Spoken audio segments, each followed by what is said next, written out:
I attempted to ride my two-stroke to the OC Car and Truck Show in Ocean City, Maryland on Saturday. Unfortunately, that didn't work out so well because this happened on the way there.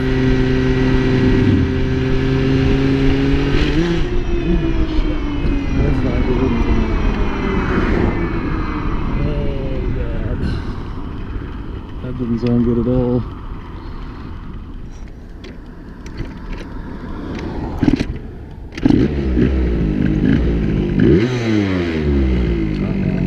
I suspected the belt when it happened because of the sound and the feeling like the rear wheel wanted to lock up briefly, but as soon as I revved the engine I was confident that it was the belt. By far the most common cause of a breakdown when the engine will free rev is a broken belt. Luckily it happened just before a shady spot and I had tools and a used spare belt under the seat. I turned the scooter around so I would be sitting further from traffic and got to work pulling the CVT cover off. Once the cover was off, it wasn't exactly difficult to spot the problem, as chunks of belt fell onto the road.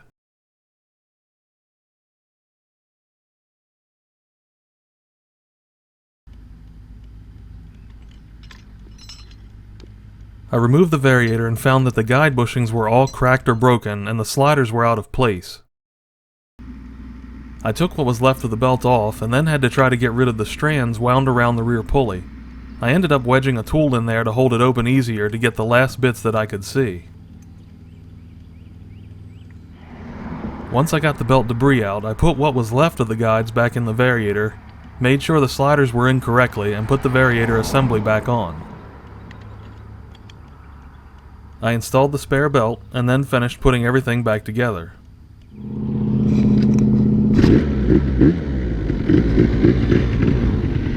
Because of the damaged Variator parts and not being able to do a thorough cleaning and inspection, I headed home uncertain of the reliability of the CVT at that point. I know I don't have the self-control to be easy on it once I get into traffic at the beach, especially if another scooter pulled up beside me, and I had no more spare belts, so I didn't want to be calling for a ride home in a truck later. I kept it at a quarter to half throttle, mostly riding around 40 miles per hour, so I wasn't stressing parts as much as usual, and I would have never known anything was wrong with the CVT.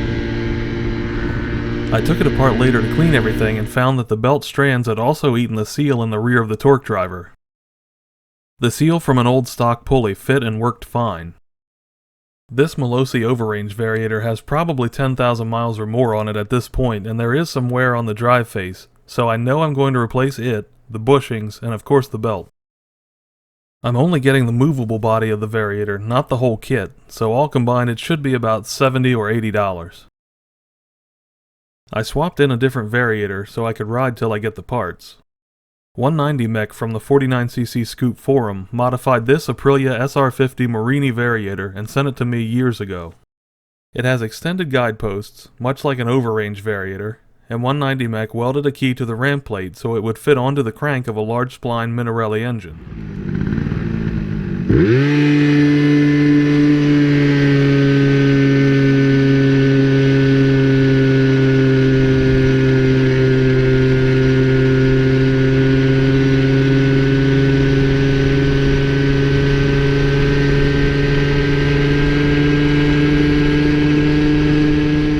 Be a definite improvement over the stock 1E40 QMB Variator and probably as good as some of the aftermarket Variators. After years of riding with a purpose-built Overrange Variator though, it leaves me missing the narrow rev range that the Overrange is capable of. It also doesn't change ratios as quickly when accelerating from a roll, so there's more lag there. It's a cool piece that I thank 190 Mech for providing, but getting used to an Overrange kit has ruined me from most CVT setups. Since the CVT was operational again, I rode to the beach for the show the next day. Sadly, there weren't really any cars cruising around like there have been in past years. I couldn't even find a rental scooter to play with. I ran across a couple of Scoot Coupes, but they were either following buses around or turning off by the time I got near them. I rode around for about an hour and a half and then headed home, but I didn't make it far before more trouble.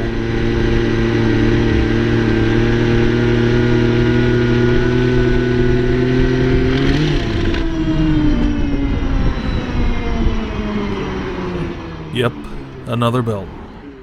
Once again I pushed the scooter to a shady spot and replaced the belt.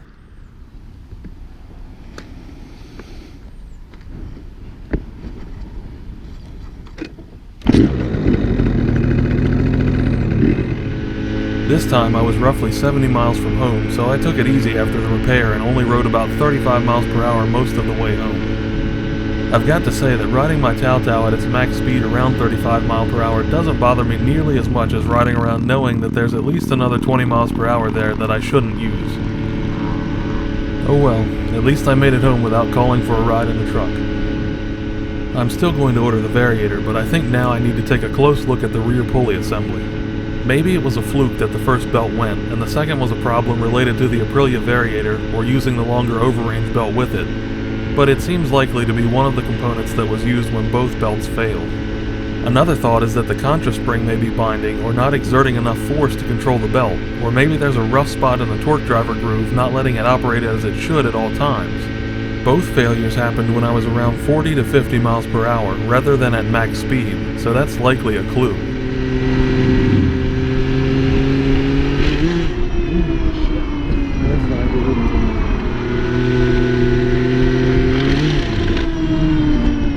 I'm not sure what the problem is as I'm making this video, but if I ever have a definite answer I will either make a video or at least post about it in the comments. Now that you've seen a couple of breakdowns and roadside repairs, I thought it may be appropriate to mention carry-along toolkits for scooters. This is what I carry under my seat. It's a cheap tool bag from Harbor Freight, stocked with some cheap and compact tools. I got these Husky short-handle tools from the Home Depot and added a short-handled hammer from Harbor Freight. The short handles don't give you much leverage, but the hammer can be used to tap the tools and break loose fasteners if needed.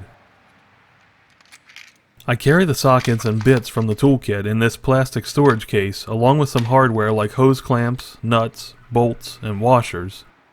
A bit of wire that could be helpful for securing things in an emergency, electrical wire, a couple of Allen keys to match fasteners on the scooter, spark plugs and a plug cap, as well as some fuses and electrical connectors. A spare head gasket is taped to the lid of the container to keep it secure and prevent it from bending. I also carry along some wrenches that came with the scooter, a pair of vice grips, spark plug sockets, and wire strippers and crimpers. Even though I have a short driver with bits, I bring a small flathead screwdriver that's better for some jobs. A pocket knife multi-tool is small and easy to carry and could be useful. The tool that locks the Variator is very handy. Different tools work for different engines, but a search for Variator locking tool and your scooter's model or engine type should bring up something. This tool was sold for a Yamaha Aerox when I bought it, and it doesn't bolt to the case as it should because some Yamahas have different CVT case designs. It still works though by letting it hold against part of the frame. A flashlight can be useful even in daylight repairs.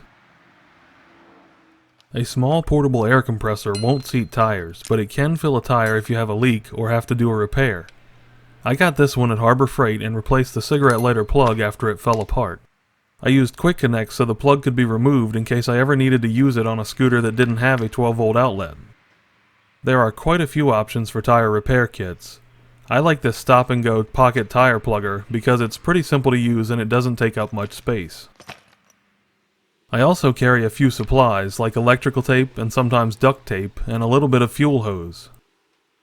A rag helps with cleaning up or holding hot parts, and a couple of pairs of rubber gloves are nice for dirty jobs. A pair of mechanic gloves may also be a good addition. As you've seen, a spare belt or two can come in handy. Some choose to carry a lot more spare parts. Storage becomes a problem for lots of spares, but for long trips or if you know it will be difficult for you to get the scooter home if something happens, it would be a good idea to carry more. Another tool that I don't have yet but could be very useful is a 12-volt impact wrench that uses your battery for power, or even a cordless impact as long as you keep the battery charged. They take up quite a bit of space though. Just like the spare parts, you may want to evaluate what you think you must have versus what you can carry. All of the things I've shown here won't do every repair, but they have kept me going quite a few times now, and they fit into a bag under the seat easily. In my opinion, there is no small toolkit that's perfect for every occasion, or no option that's right for every rider. Customize what you carry based on known issues with scooters in general and your particular scooter. There is one other thing that every rider should have, and that's a little bit of knowledge or experience. You could look up videos on how to do a repair when the situation arises, but it's best to familiarize yourself with the basics and the tools you have in advance. For example, when I first put this toolkit together, I removed and installed the Variator with it before carrying it to be sure that it worked for me. Find out what you have and what you need before you need it whenever possible. That about wraps it up for this video, so thanks for watching and don't forget to like, share, and subscribe for more.